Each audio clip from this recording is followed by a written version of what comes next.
Hoje a gente vai mergulhar fundo numa jornada realmente épica, a viagem de uma consciência, que a gente chama de mônada, por diferentes planos de existência. E o mais interessante é que vamos explorar um passo bem controverso e fascinante nessa evolução, quase como um elo perdido que pode mudar tudo o que a gente pensa sobre o caminho até se tornar humano. Para entender essa história toda, a gente dividiu a análise em 6 partes. Vamos começar com a centelha inicial, a faísca de tudo. Depois, vamos seguir a jornada dela pelos reinos da natureza, ver como ela constrói seus corpos de consciência e, aí sim, chegar no ponto principal, uma bifurcação no caminho que nos leva a um misterioso reino elemental e, finalmente, ao que seria o candidato à condição humana. Muito bem, vamos lá. Toda essa saga começa com a nossa protagonista, a mônada.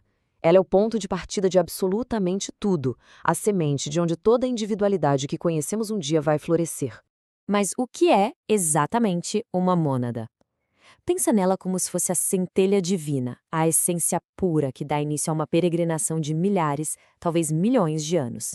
Ainda não é a alma como a gente entende, mas sim o potencial bruto, o eu na sua forma mais primordial, começando uma longa jornada de aprendizado. Agora, vamos acompanhar a primeira grande fase dessa viagem da mônada. Ela vai passar pelos reinos mais fundamentais da existência, onde vai ter suas primeiras experiências aqui no universo material. E essa jornada, olha, é longa e bem metódica. Primeiro, a mônada mergulha no reino mineral, é o seu primeiro contato com a matéria densa. Depois, ela volta para o plano astral, onde desenvolve um protótipo de corpo sensorial.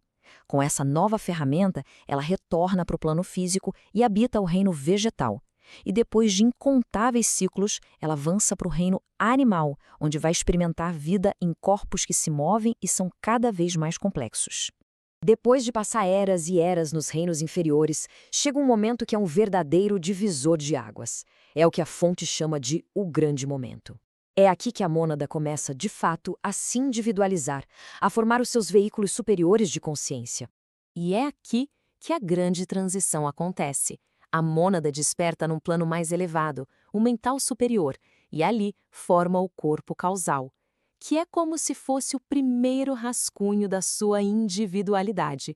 Em seguida, ela começa a formar o corpo mental, a futura usina de pensamento, e vai aprimorando seu corpo astral, que agora, olha que interessante, começa a tomar uma forma parecida com a humana. Aquela centelha está virando um indivíduo. E é justamente aqui, depois dessa longa preparação toda, que a gente chega no centro do debate, no mistério que estamos tentando desvendar. Surge uma grande dúvida, uma divergência sobre qual seria o próximo passo. A pergunta é bem direta. Depois de passar por todo o reino animal e começar essa individualização, a consciência simplesmente dá um salto direto para o reino humano? Ou será que existe alguma coisa no meio? Um degrau que está escondido nessa escada da evolução? E aqui a gente vê o X da questão. A teoria mais conhecida diz que o pulo é direto, do animal para o humano, mas a teoria 2, que é o foco da nossa fonte de hoje, coloca um estágio intermediário que é crucial, o reino elementar. É aqui que estaria o tal elo perdido que muitos pesquisadores e estudiosos debatem. Então, vamos dar uma olhada nas evidências e nos argumentos da fonte que sustentam a existência desse reino intermediário. Porque ele seria não só possível, mas, segundo essa visão, logicamente necessário. A fonte baseia sua lógica em 3 pilares. Primeiro, a ideia de que não existem privilégios na criação, ou seja, todos os seres seguem as mesmas leis. Segundo, se os seres elementais existem, eles não podem ser uma linha evolutiva à parte. Eles têm que estar na mesma jornada que todo mundo. E terceiro, a confirmação que vem de orientadores espirituais que descrevem a existência e o papel desses seres. E uma das evidências mais fortes vem da obra de André Luiz, que afirma com todas as letras que existem elos desconhecidos e que a evolução não acontece só no plano físico, essa que a gente consegue ver e medir. Isso abre a porta para estágios que acontecem em outras dimensões. Então, o raciocínio é bem simples, né? Se a origem do ser é espiritual, por que a sua evolução estaria limitada só ao plano material? Faz todo sentido que o processo continue nos planos extrafísicos, nos intervalos entre uma encarnação e outra. O que os nossos instrumentos não conseguem ver não significa que não exista. E aqui, a mesma fonte nos dá outra pista fundamental. Descreve seres que nesses outros planos estão ativamente elaborando seus veículos, seus formas, que são classificadas como uma protoforma humana. Ou seja, não é um processo passivo, é um desenvolvimento ativo, consciente, em direção à forma humana. Ok, com base nessas evidências todas, quem são, afinal, esses seres? Vamos agora definir esses elementais e entender o lugar exato deles nessa grande corrente da evolução. A definição é basicamente esta: são criaturas que já não fazem mais parte do reino animal, mas que também ainda não alcançaram o reino humano. Elas estão estagiando, por assim dizer, em planos extrafísicos, desenvolvendo a consciência enquanto servem como agentes dos processos da natureza. E essa frase é a chave de tudo.